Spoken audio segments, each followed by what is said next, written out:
Hello, friends. Welcome back to my YouTube channel and welcome to the Empowerment Tribe. And this video is on what is self-actualization. And if you are interested in finding out more about self-actualization, its origins, and what exactly it happens to be, please do stay tuned. I'm Michelle Fondin. I'm an author and speaker, and I'm here with a little bit of fun on a very serious topic.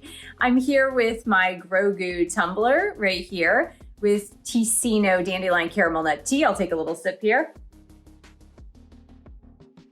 So good. I'm also here with two of my mascots to help keep me in check and to get me in a space that is philosophical but not too serious. I've got Gudetama and I've got Grogu. So if you are new to my channel, I want to welcome you here. Thank you for subscribing below. Click on the bell, scroll up to all for all notifications. And thank you for giving the video a thumbs up. I do tarot and astrology readings, and you can book that at my website, michellefondinauthor.com. I'd like to present two of my published books that are going to be related in some way, shape, or form to this topic of self-actualization. The first one is Heal Yourself, A Return to Wholeness, the Integration of Body, Mind, Soul, and Spirit. And the second book is The Empowered Divine Feminine, Becoming an Unstoppable Woman in the 21st Century and Beyond.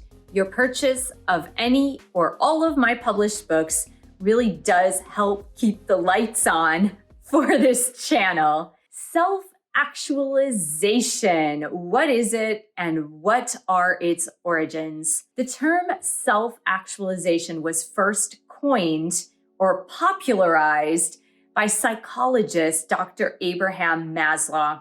Dr. Maslow lived from 1908 until my birth year, 1970, and he popularized something called humanistic psychology, or what he calls it is a healthy psychology, health-related psychology. All that was known up until that point was Freudian psychology and offshoots of Freudian psychology. And this is what Abraham Maslow describes as psychology of the sick, if you will, psychology of the unwell.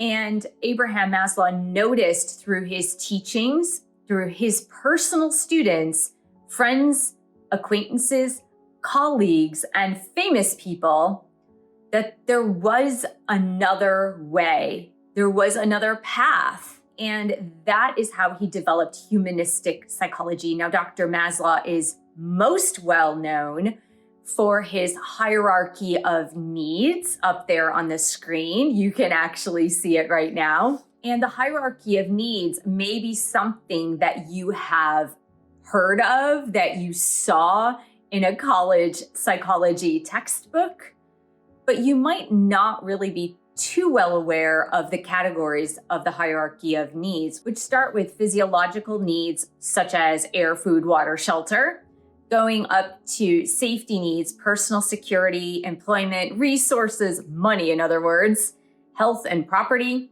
love and belonging, friendship, family, connection, intimacy, going into esteem, respect, self-esteem, status, recognition, strength, and freedom. And finally, at the top of the pyramid, you will see the word self-actualization. And underneath, there is a description that says, desire to become the most that one can be. Dr. Maslow deducted by his observations that everyone has an inner calling toward self-actualizing. Everyone has that inner calling toward enormous growth and their own inner potential. What he calls this is our humanistic inner drive, inner nature to become. And in fact, Dr. Maslow really wanted to call it the science of becoming, the psychology of becoming. Because self-actualized people are not finished products. They are still becoming everything that they are intended to become. They're following the inner drive, the inner call, the inner impulse to become everything that they are designed to become. And it is so unique to every single person. And most people have a tendency not to listen to this inner calling. And why do we do this? Because of cultural conditioning, because of other people. There are a multitude of reasons why most people have a tendency to ignore that inner impulse toward becoming. Even though it is a quiet voice, it's a silent voice that is always calling to us and compelling us to move forward.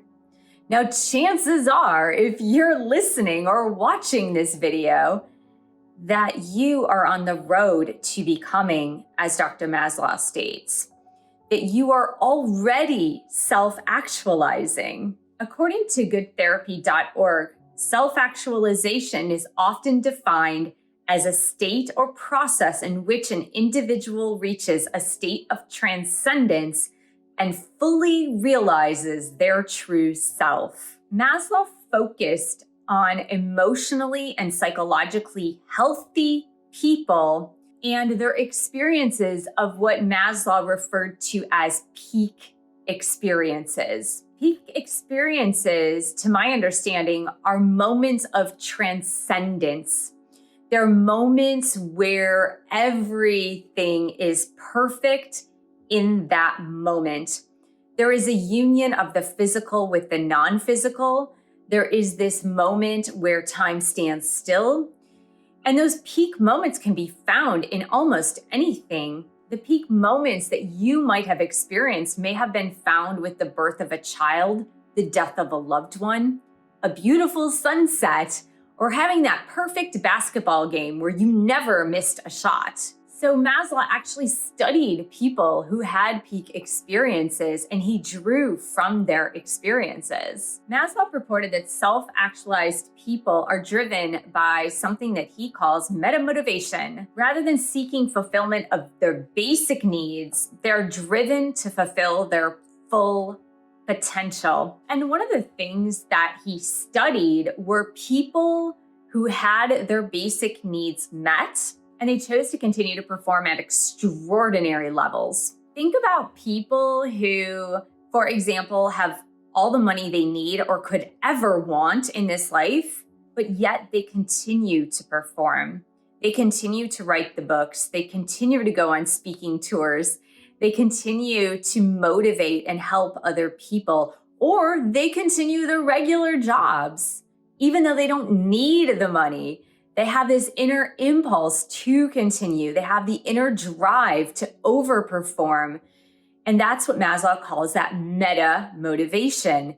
There's no reasoning or logic behind it. It's just that they feel compelled, they feel that inner drive, and they want to become everything that they are destined to become. Now, another thing to note about the hierarchy of needs, Maslow stated that the hierarchy of needs for self-actualized people are not linear in nature, meaning the pyramid as it presents itself, one might think that you need to complete the first step before going to the second, the third, the fourth. And in fact, Maslow stated that most self-actualizing people don't follow that. They don't necessarily follow going from one stage to the next stage to the next stage. It's kind of like a confusing, chaotic mess of growth. And I'll give you an example that I thought of as I was preparing to do the video. So one example I thought of was, we all know that there are ascetics or religious people or monks, if you will, living in poverty, chosen poverty. I've even heard of monks, for example, in India or Tibet or Singapore that have chosen to live the monastic life, but also the life of a beggar, where they don't know when their next bowl of rice is going to arrive. And they travel with their mat, so they sleep under the stars. And during the day, they literally beg for food. And yet many of these monks, ascetics, religious people are self-actualized. They are living with the principles of self-actualization. And yet their basic needs, according to most, would not be necessarily met. They jump into life day to day with the unknown. Will I be fed today? Will I have clean water? Will I have a place to sleep? But they've devoted themselves to their craft. They've devoted themselves to their inner philosophy and drive that they're doing the right thing for their lives.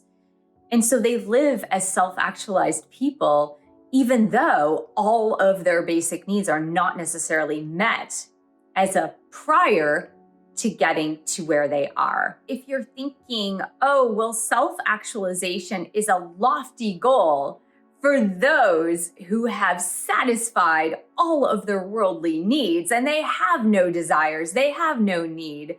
So of course they would be self-actualized. In fact, that's the furthest thing from the truth about self-actualized people. Let's take a quick look at a list that Dr. Maslow outlined for self-actualizing people. This is not an exhaustive list, and in future videos, I'm going to go into big details about each of these traits of self-actualizing people. This book is called Toward a Psychology of Being, written by Dr. Maslow. It's mostly his papers and his lectures that were compiled into a book. This book was published in 1962. There are 10 traits he outlines for self-actualizing people. In other parts of the book, he does name more, but for the sake of simplicity, let's go ahead and stick to these 10 traits. So he calls them psychologically healthy people. He calls them the healthy human specimen. Self-actualized people have a clearer, more efficient perception of reality. They experience more openness to experience. They have increased integration, wholeness, and unity of the person. They have increased spontaneity, expressiveness, and full functioning or aliveness. They have a real self, a firm identity, autonomy, and uniqueness. They have increased objectivity, detachment, and transcendence of self. They have recovery of creativeness. They have the ability to fuse concreteness and abstractness. They have a democratic character structure, and they have the ability to love. And if you will, he does go on to say to love unconditionally. That with that, he talks about empathy and compassion. So those are just a few of the characteristics of self-actualizing people. And I'd like to address one other thing before we go into some tips on becoming self-actualized. The first thing that I'd like to talk about with the word self-actualization or self-realization, which I'll talk about in a later video, the self trips people up. The word self. We tend to equate the self to the ego attachments. We tend to equate the self to selfishness or individuality to the point to which it excludes all other people. And that's not what self-actualization, or for that matter, what self-realization means. I'd like you to think about self-actualization with a capital S, the self with a big S, and self-realization with a big S, where the little s of self-actualization, the little s might stand for the ego self. The little s of self might stand for the ego self, whereas the capital S of the word self-actualization would stand for the higher self, or the enlightened self, or the transcended self. And so when we are talking about the self with a capital S, we're talking more about the holistic self, the one who is healthy and whole and holds and embraces the unity of the self. In this book, this one here, Heal Yourself or Return to Wholeness, I really do emphasize and talk about the integration of the self with a capital S, right? The integration of the pieces of the self that when you bring them together in cohesive harmony, is when you experience transcendence, is when you experience those peak moments, is when you experience more of feeling whole on the inside. So don't get it confused with selfishness. It's actually quite the opposite of selfishness. Self-actualized people are the opposite of what we would consider to be selfish. Now, Dr. Maslow does say that self-actualized people are at the same time selfish and unselfish. And what I take that to mean is something that I teach in all of my videos and in my books. To be selfish and unselfish at the exact same time is to love yourself fully and completely as you are as a human being. So that means you set up proper boundaries. You look out for your needs, that you understand your desires, your needs, what you need to produce good results in this lifetime and to live your life to the fullest. So I believe that's what Dr. Maslow means when he says self-actualized people are at the same time selfish and unselfish, because they think of others, but they first learn to completely love themselves and become who they are intended to become. You might be wondering now, how do I become self-actualized? As I mentioned throughout the video, that if you're watching this, chances are you are already on the road to self-actualization. And one of the ways that I would highly recommend is to really go inside, do meditation daily. I would recommend to meditate twice a day for 30 minutes in the morning, 30 minutes in the evening, getting to know yourself and that inner impulse, what drives you forward. Just like the seed, right? Think of the acorn that will become an oak tree. It doesn't have to question whether or not it'll become a maple tree or a fruit tree or another type of plant or a mountain.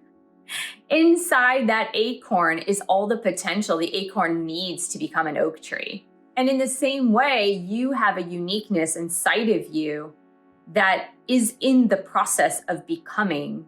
What you need to do is to get really quiet in order to hear that inner voice, that inner impulse that wants to come out, that is dying to come out, that needs to come forward so that you can reach your uniqueness and your full potential. And so I would say that would be the first step toward becoming self-actualized, is get really quiet, do meditation twice a day. And if you're wondering how to meditate, I do teach meditation. I can do it one-on-one with you over Zoom if you live abroad, live afar.